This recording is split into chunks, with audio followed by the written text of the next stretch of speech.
Welcome to Leaders in the Industry, a podcast giving insight on current hot topics in the field of finance, IT, marketing, HR, healthcare, asset management, and the financial industry, featuring well-known experts. From leaders, for leaders. Brought to you by Richmond Events Switzerland. My name is Helge Ole Hansen, Director of Richmond Events, and I'm pleased to have this session with you. And now, sit down and relax. Sandro Nafzger is a visionary leader with 20 years of experience at the interface between IT and business. He's one of the leading experts for the collaboration with ethical hackers and has led Switzerland's first public trust program for the Swiss e-voting system, as well as the group-wide bug bounty program of Swiss Post. As the CEO and co-founder of Bug Bounty Switzerland, he aims to establish a new cybersecurity standard and shape a more collaborative and transparent corporate culture, making the digital transformation of Switzerland a success. Sandro, let's come to the first question of our podcast. Becoming who you are today and speaking at many events, how did you begin to this point in your career and keep inspired? That's a good question. To be honest, I was never really interested in following just an ordinary path in life or having a normal life.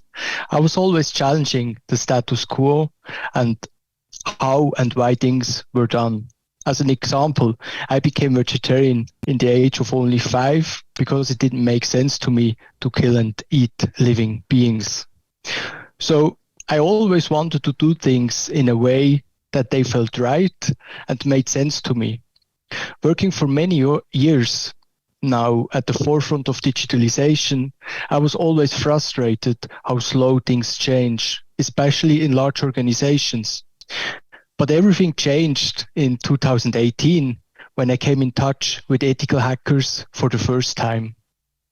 I was immediately fascinated because I found something that makes transformation happening almost in real time, not within years or decades, but really within days or weeks. When real hackers find real problems with real impact for your business, trust me, this will get real attention. Often then, top management just asks, what do you need in order to fix the problem? Like this, problems that were not possible solving for years because they were not concrete and visible enough can often be fixed within a couple of days or weeks.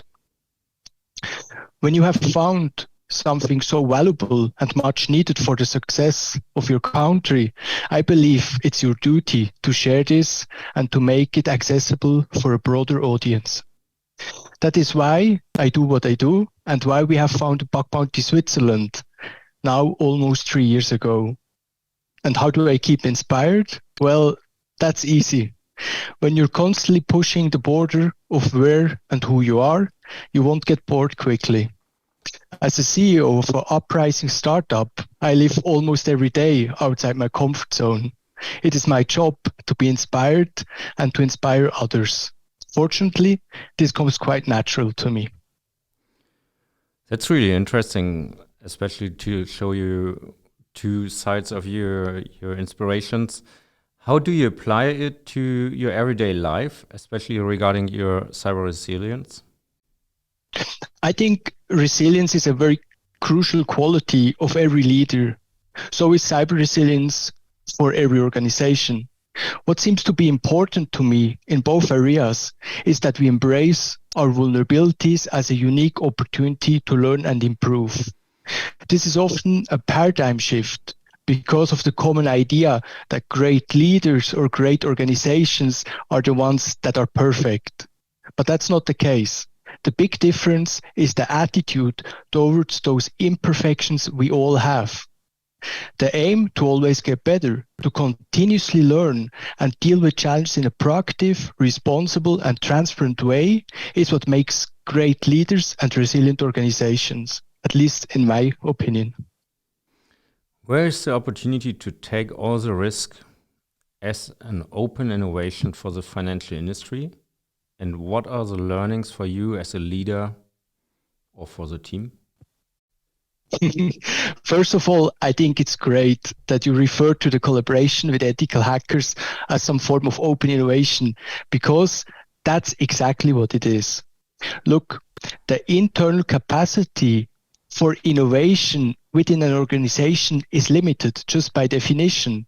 Therefore, it makes a lot of sense to collaborate with the outside world, especially in the field of cybersecurity, where everything happens so super fast and the existence of your organization is at risk. I think it's important to understand the difference between bad hackers, which are nothing else than criminals, and the good hackers, which are in fact just highly specialized security researchers.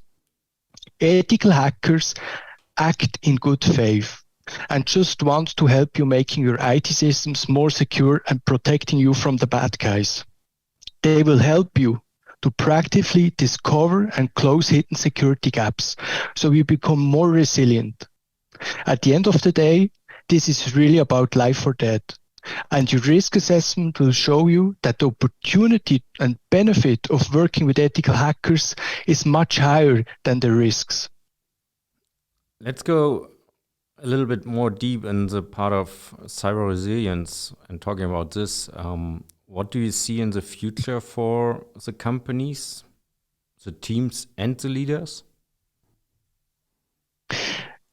You could say that cyber resilience is exactly like going to the gym.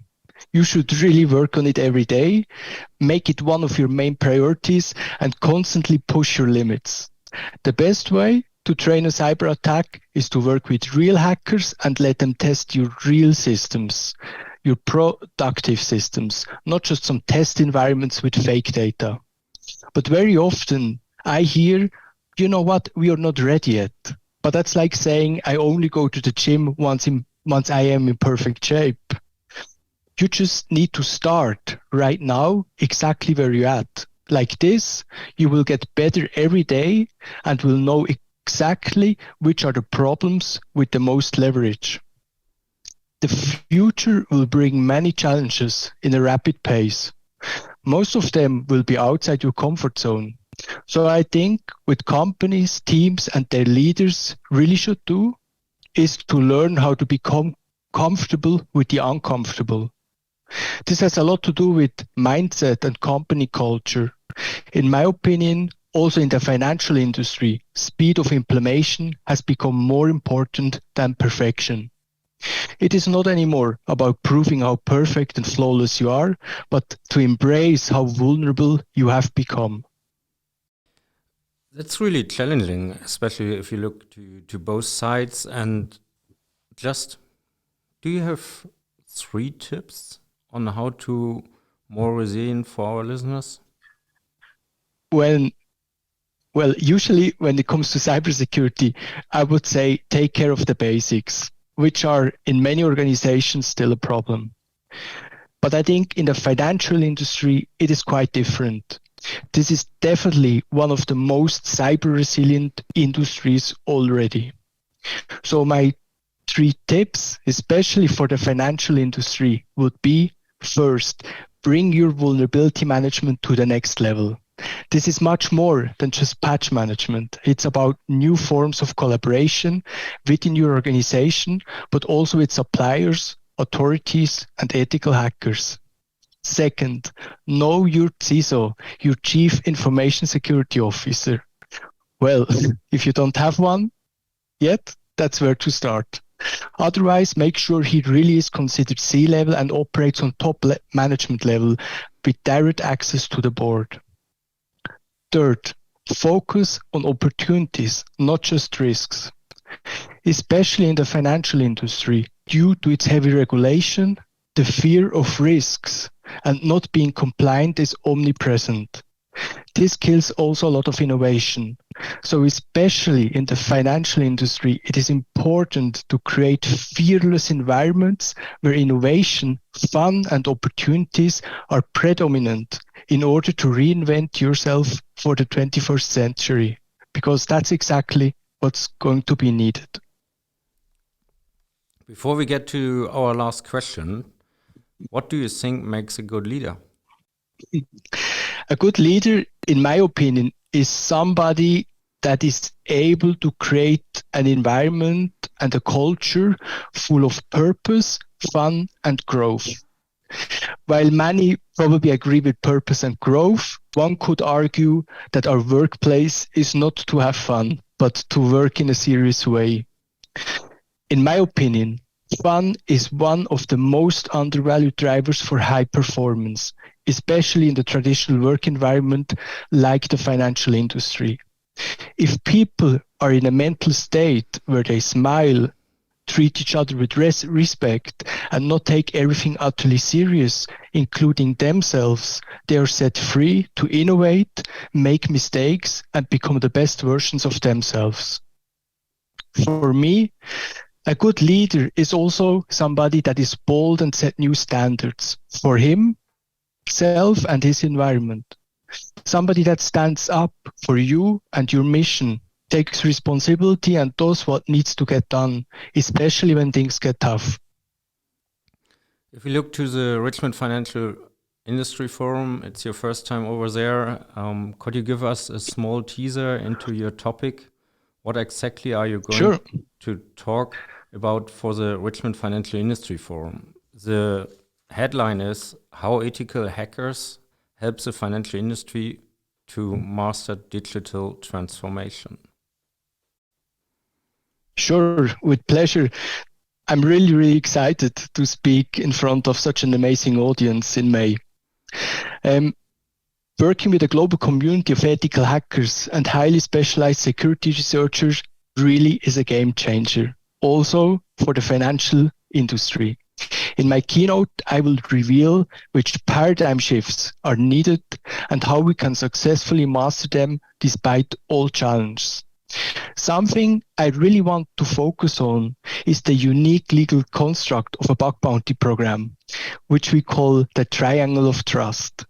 I will give exclusive insights and show step by step how some industry leaders have already successfully implemented bug bounty programs and setting a new cybersecurity standard in the financial industry, while staying compliant with all the laws and regulations, of course.